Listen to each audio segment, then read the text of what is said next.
छत्रपति संभाजी महाराज छत्रपति शिवाजी महाराज के बड़े पुत्र थे।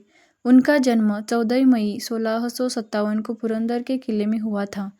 सिर्फ 2 साल की उम्र में ही छत्रपति संभाजी की मां सईबाई का निधन हो गया था। इसके बाद राजमाता जिजाबाई ने छत्रपति संभाजी की देखभाल भी की थी। कौन थे छत्रपति संभाजी महाराज? छत्रपति संभाजी महाराज छत्रपति शिवाजी महाराज के बड़े पुत्र थे। उनका जन्म 14 मई 1657 को पुरंदर के किले में हुआ था। सिर्फ 2 साल की उम्र में ही छत्रपति संभाजी महाराज की मां सईबाई का निधन हो गया था। इसके बाद राजमाता जिजाबाई ने छत्रपति संभाजी महाराज की देखभाल भी की। छत्रपति शिवाजी महाराज छत्रपति संभाजी से बहुत प्यार करते थे। जब आगरा अभियान पर शिवाजी गए तो वो अपने साथ छत्रपति संभाजी महाराज को भी ले गए। उसी समय छत्रपति संभाजी महाराज की उम्र सिर्फ 9 साल थी। छत्रपति संभाजी महाराज ने उस दौरान मुगल शासक औरंगजेब को देखा था। उनको बचपन से ही शत्रुओं की कूटनीति और क्रूरता की जानकारी थी।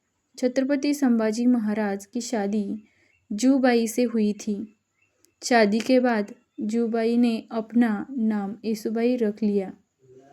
दोनों की एक बेटी भवानीबाई और फिर एक बेटा जिसका नाम शाहू प्रथम था।